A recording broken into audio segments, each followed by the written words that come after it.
Hey, this is Kez, and this is Nightmares at Midnight.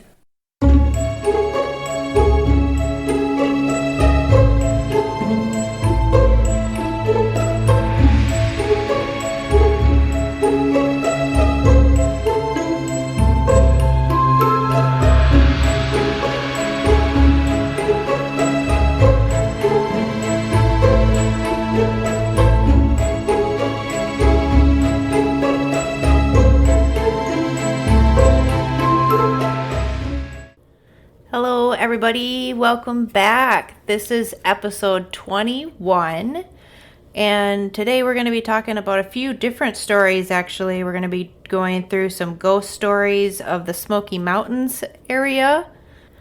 But before we jump into that, I just want to give you a few little takeaways. Make sure you're going over to patreon.com. I jumped on there just to make sure everybody could find it because I heard a couple of you were struggling to find it. It is, if you type in patreon.com/nightmaresatmidnightpodcast, then once you click open Patreon, you'll see all of our different groups to which ones you can subscribe. And once you do that, then you get to see me record. You get your one-on-one episodes. You can request specific episodes that I go in more depth about. But that's all I'll say about that. Moving on, I hope everybody enjoyed the Valentine's Day special episode as much as I had fun creating it. I had a great Valentine's Day. I just stayed home, and I don't know if you guys knew that I'm a miniaturist, but I just stayed home and painted on 1-inch by 1-inch canvases and had a nice relaxing day.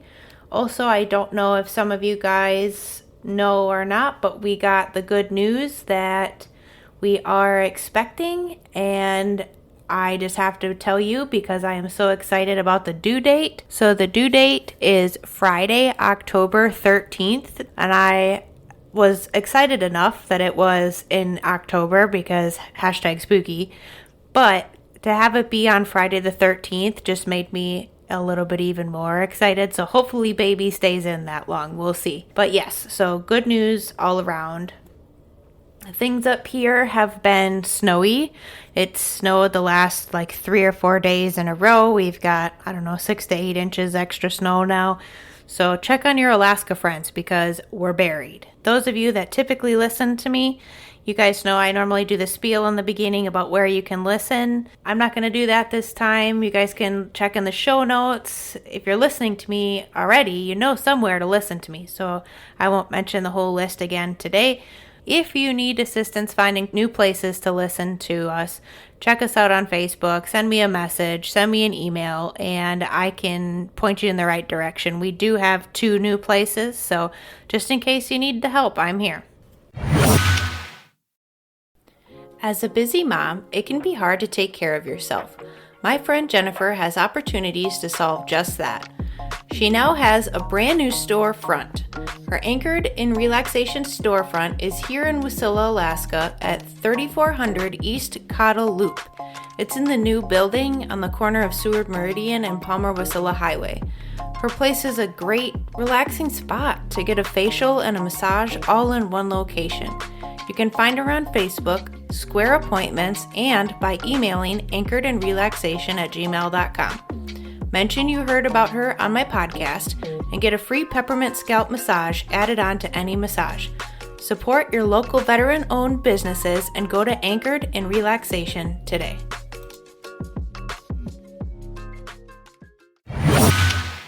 Jumping right into it, I chose this episode because I have some friends and family in the Kentucky and Tennessee area, North Carolina area, and I was suggested these because they're stories from their local towns.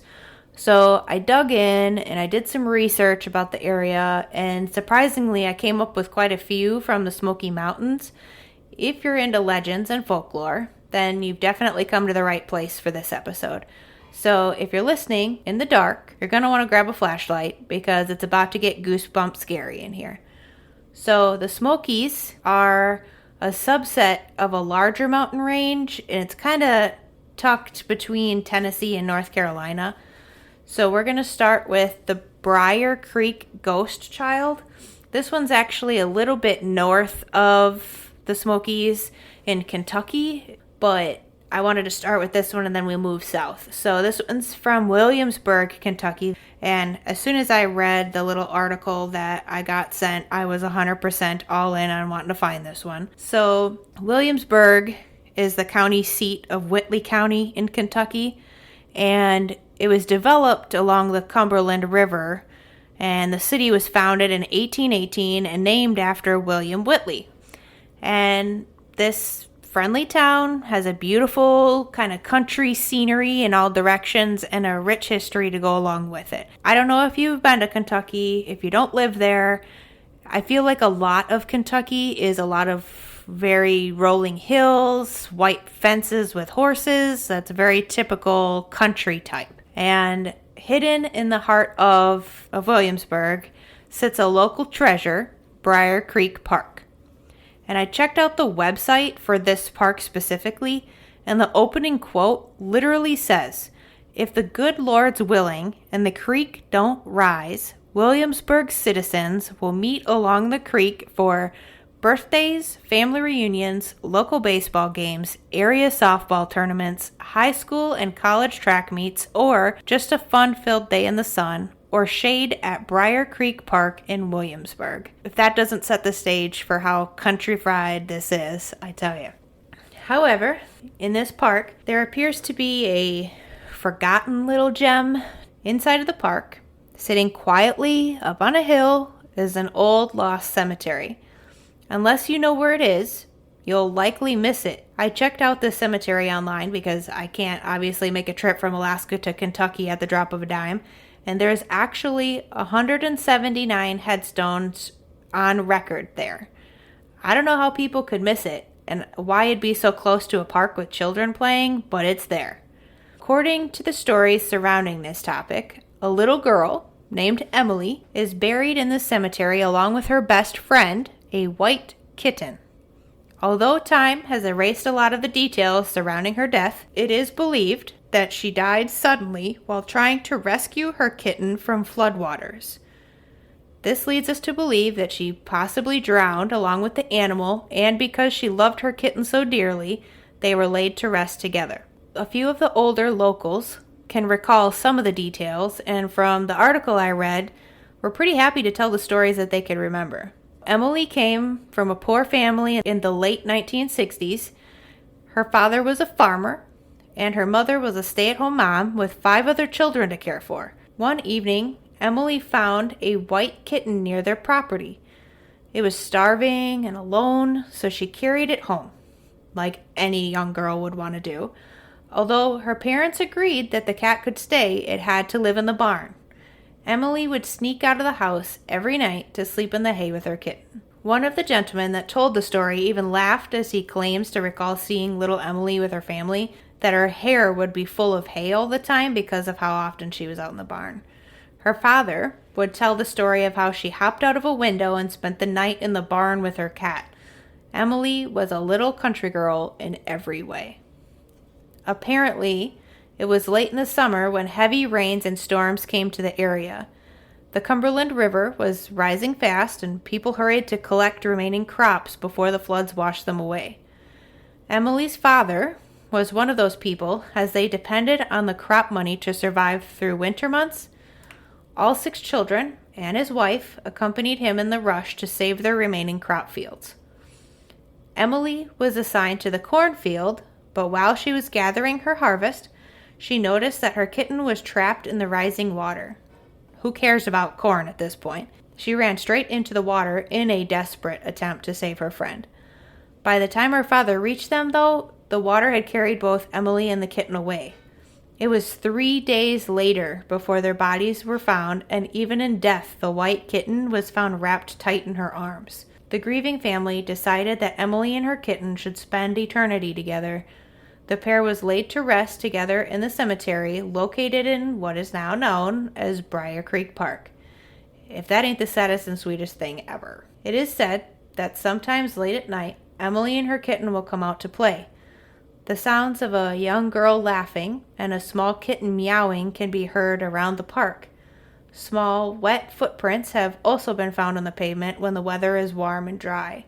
People have claimed that while visiting the cemetery, a white kitten can also be seen sitting on the gravestones.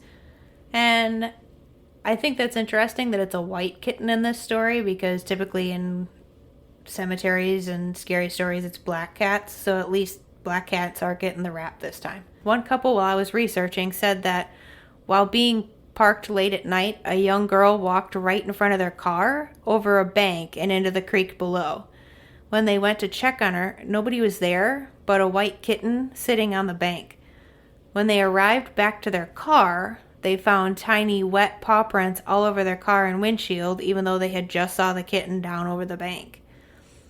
Just above the cemetery sits the Super 8 motel, and some employees there told their story about Emily and her kitten. A housekeeper explained that over the years, some of the guests had mentioned seeing a little girl and a kitten walking across the parking lot and over the embankment. After looking at the bank, it's obvious that it would be impossible to walk down. It's much too steep and wooded. However, it does lead directly down to the cemetery. Another lady who worked at the motel in the past told of the night when she had heard a small kitten meowing down over the bank. Thinking that it might be in trouble, she went to search for it. I have to pause at this point. When I was reading this, all I could think about is, haven't you ever seen a scary movie? Like, you never go after the scary sounds. Never. That's how you get in trouble. That's how you get killed. So let's just not do that. So this lady sat down and scooted over the bank, and the meowing kept getting further and further away, so she crawled back up to the top, only to see a young girl peering over the embankment at her. She was in the process of explaining herself and why she was crawling up the bank when the girl turned and vanished into the tree line. It isn't uncommon at all for people to see a phantom cat streak across the motel property and over the bank while hearing a little girl laugh and giggle from within the trees. There's your goosebump story for you. Okay. Moving on a little bit south here, I have another legend. It's called the Legend of Spearfinger. So forgive me, I realized while I've been doing these episodes that I am not very cultured, because when I try to say other languages, I completely slaughter it. I'm not good at it. I in no way am trying to insult anybody. You're going to need to remember that here. Before Europeans settled in the Smokies, the area was home to the Cherokee. Okay, they called the region Shakonahay, which means the land of the blue smoke. The Cherokee used the area as a hunting ground and told stories of the unforgiving landscape. One monster who lurked among the peaks in the Smokies was called Spearfinger. She was a shape-shifting witch with stone skin and a long obsidian blade for her right forefinger. I saw an image of artwork of this. It actually looks like it may be made out of plaster or clay or something like it. Totally creepy. She could take the form of a fox, a bear, or a bird, but more commonly, Spearfinger would come in the disguise of an old woman, fooling Cherokee children into trusting her because she appeared to be a village elder, or in some cases, a grandmother or a mother or aunt. She fed off of human livers, especially those belonging to Cherokee children. Kind of seems like a legend to warn children to stay close to the village again, which reminded me of Hug and Molly from episode 7. So if you haven't listened to that, turn back time a little bit and check that one out as well. She would offer to brush the child's hair until they fell asleep. Then she would stab them with her sharp finger through the back of the neck or the heart and withdraw the liver, which she would eat. Spearfinger would stalk her prey through the mountains in the western part of North Carolina and the eastern side of Tennessee. She was also known to take the shape of a known person in the village. In the autumn, the Cherokee tribe would burn brush fires to clear the land so they could find fallen chestnuts for the winter, but Spearfinger would use the fires to locate their village. I read that she would sing a song while going through the woods with her raven pet. And for sake of insulting Cherokee and embarrassing myself, in English it was the words, "Liver, I eat it." I'm sure it sounds much better in Cherokee.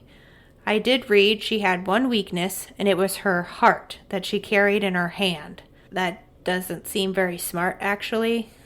But when I was mentioning earlier about the artwork that I saw, the hand that they made actually had what the shape of her heart in her hand while showing the spear finger. It was creepy. They say even though the Cherokee caught and destroyed her, you can still hear her shrieks and cackles through the mountain night. Eventually, the Cherokee set up a trap for Spearfinger, digging a deep pit and disguising it as you would a tiger trap. They then set a fire to attract the mountain witch's attention. Soon, an elderly woman came along the trail and fell into the pit, revealing herself to be the old witch. The Cherokee warrior's arrows, however, had no effect on the stone-like skin, who taunted them with her liver-eating song. Eventually, a titmouse, which in case you don't know is a type of a bird, came and told the hunters to aim for her heart, but not knowing the heart was in the figure's right hand, aimed for her chest, and that didn't do anything. So when that didn't work, the hunters caught the titmouse and cut off its tongue. The bird was then known to the Cherokee as a liar. In fairness to the titmouse, it sounds like a little bit of a miscommunication. Finally, a chickadee came and landed on the hand, which carried the heart. The hunters eventually severed her heart from her hand and put an end to the witch, earning the chickadee a reputation among the Cherokee as a truth-teller. Nowadays, it's not uncommon for hikers to be spooked by the sounds of leaves rustling or the feeling of being watched. And to add on to this one, she apparently had an enemy called Stone Man, who had stronger powers, 8 livers too, so he wasn't exactly helpful to the Cherokee. She and Stone Man also had powers to move boulders and rock. The story of Spearfinger says that they created a great rock bridge through the air to travel from mountain to mountain, which angered the higher beings, who destroyed it with lightning. The remnants of the bridge remain visible today near her hunting ground of Whiteside in Jackson County, North Carolina, which is far to the south, close to the Georgia border. Known as Thunder Mountain, Whiteside offers some of the highest sheer cliffs in the Appalachian Range. But Spearfinger didn't limit herself to a single place, so she moved through the mountains along streams and through the Nantahala passes of western North Carolina. She frequently came to Chilhowie Mountain and walked down to the Little River in Walland in Blount County, seeking out her prey. So as you can tell, it's kind of all over the place, but in that same area. So Spearfinger was a creature of stealth. She left no scars, even as she used her finger to draw the livers. It often took days for her victims to die.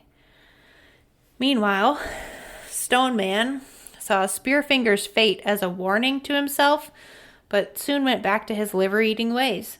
Stone Man was even more powerful with rock and stone than Spearfinger, and moved about the mountains with a staff. However, the Cherokee eventually conquered Stone Man as well. Stone Man could not bear the sight of a menstruating woman, and, according to legend, the sight of 7 menstruating women would end him. So, the Cherokee arranged 7 women along the trail where Stone Man, in the disguise of an old man, would come. And apparently it worked. Stone Man had fallen weak. A medicine man pinned him to the ground and built a great fire over him. Stone Man called for bear and deer and all the animals of the mountains, but he eventually succumbed to the burning pile. I did recently discover the show called Mountain Monsters, and while I was researching Spearfinger, I saw that she was on a few of these episodes. Also, while researching, I found out that Spearfinger is actually on a MetaZoo card. I know in the previous episodes, if you remember, we've talked about MetaZoo cards before and how some of the cryptids are on there. Well, Spearfinger is actually on one. I posted a picture of it on the Facebook page today just to show you what it looks like. Jumping over to Tennessee, we're going to talk about the Greenbrier Restaurant. Researching this one, it was noted in several places that this is one of the most haunted places in Gatlinburg. So shortly after opening as a lodge in 1939, a young woman named Lydia, who lived at the lodge, was left by her fiancé at the altar of a Gatlinburg church.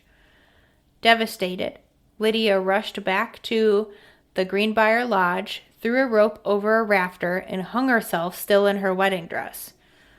While Lydia's tragic death is enough to make Greenbrier one of the most haunted places in the Smokies, her false-hearted fiancé's body was found days later mangled by what appeared to be a mountain lion. Since the animal had long since disappeared from the area, many guessed Lydia's spirit had returned for her revenge. I think I probably would come back for revenge if you left me at the altar as well. But I don't know that I would come back as a mountain lion, but who knows. I suppose she probably turned back into her human-like form when she came back to haunt the lodge-turned-restaurant. Some workers there at the lodge have noticed, quote, food items being knocked off shelves in the pantry. Kimberly Baker, who worked there for years, is quoted saying, "I have seen the curtains upstairs open and close a few times. Also, the window in the dining room shook and made a loud noise. A few people heard it and seen the window shake, but she is in the bathroom a lot too." When I looked up about the bathroom comment, there are reports of the water turning on and off by itself, making sure the diners wash their hands. So that was funny to me. Diners are said to see a sad figure on the staircase, which rests where Lydia hung herself, a strange young woman, or simply feel a sad presence. Despite the alleged revenge on her ex, some reports say that Lydia is a friendly ghost. Some even speculate that she doesn't know she is dead. So ghost hunters once visited the Greenbrier restaurant to investigate, and the East Tennessee Paranormal Research Society found photographic anomalies and, quote, cheeky responses to questions via EVP. The restaurant acknowledges the spirit by naming menu items after her. For example, the, quote, Lydia Martini has vodka, freshly squeezed lemon, and house-made lavender simple syrup. So, if you're ever in that area, stop into the Greenbrier restaurant for some steak and perhaps another dinner guest. I've got one more for you, and we're going to stay in the Tennessee area. And as you drive the scenic 5.5-mile Roaring Fork Motor Nature Trail in the Great Smoky Mountains National Park, which, by the way, the Great Smoky Mountains National Park is not actually in the Smoky Mountains. Learned that today. Anyways, you'll see why the trail got its name if you drive the road. The Roaring Fork River is one of the park's largest and fastest flowing and cuts through a forested area with historic buildings, including cabins and mills, sprouting up under the canopies of trees. However, you may also see another site that has become synonymous with the road, Lucy, a ghost rumored to wander this popular area of the park looking for a ride. As the story goes, Lucy was a young girl or woman, depending on who is telling the story, who was supposed to be married to one of the lucky neighbor boys who had been chosen to be her match. Unfortunately, tragedy struck when the family's cabin caught fire on a cold winter night in the 1900s. Lucy was unable to escape, which tethers her spirit to this world. After her death, a young man named Foster arrived in the community. He was said to be handsome and well-liked, a hard worker and well-educated, and he was considering a career in the pulpit. Many of the fathers in that village had an eye on him because among their daughters, he was considered quite a catch. Foster allegedly came across her in the dark, old-growth forest on a cold winter's night. Seeing Lucy barefoot, he offered her his jacket and a ride home on his horse, to which she accepted, but she was coy. She wouldn't tell him her name, and she never let him ride all the way up to her cabin. Quote, "Pa wouldn't understand," she would say, before running off into the night. This happened a few times before the young man started to have feelings. He told the girl he'd like to speak to her father, but he could never get her to budge. Finally, she told him her first name and again ran off into the night. He couldn't stop thinking about her. Smitten by her beauty, he stopped by her house on another occasion to ask her parents if he could marry her. They told him she had died quite some time ago, making him realize she had died before he met her. Ever since then, it has been said that some travelers have caught sight of Lucy wandering on or near the Roaring Fork Motor Nature Trail. This trail is closed in winter. Of course, most people assume that it's because of the weather that it's closed in the winter. That's certainly what the National Park Service wants you to believe.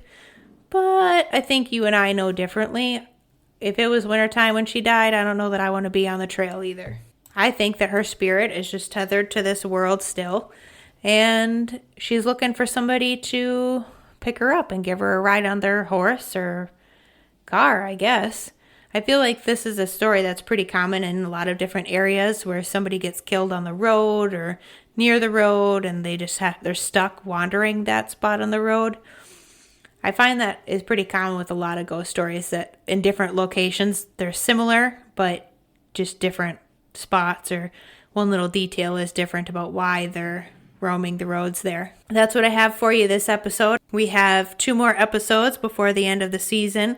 I will tease you with the fact that one of the 2 episodes coming up is going to be the Chupacabra, and William will be back on here with me because he is very excited to do that episode, and I'm excited to have him back on here with me. Please keep sending me ideas for following episodes. If you have different cryptids you'd like, if you have different legends you'd like to hear about, please keep sending those to me so that way I can add them to the list. I do know coming up in a few weeks, the next season, I know we're going to be talking about UFOs a little bit more. That was requested due to us talking about it previously so in depth, and I'm fine with that. I know a few of you have mentioned about how we're kind of all over the place with the podcast, how sometimes we're doing cryptids and sometimes we're doing myths and sometimes we're doing Greek gods, and if it has to do with spooky or if it has to do with unbelievable things, or if it gives you the heebie-jeebies, or if it makes you wish that you had a flashlight, or if you're listening to it with headphones on and you have to look over your shoulder, then that's the kind of stuff that I want to talk about. I want to talk about the history. I want to talk about where it comes from.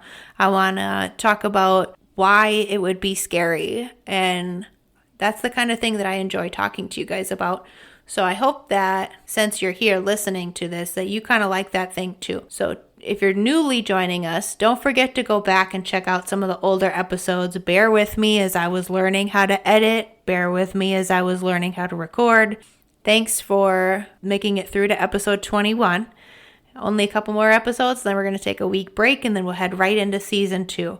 We're not going anywhere, and thank you so much for listening and supporting us this far. So, as always, catch us next time.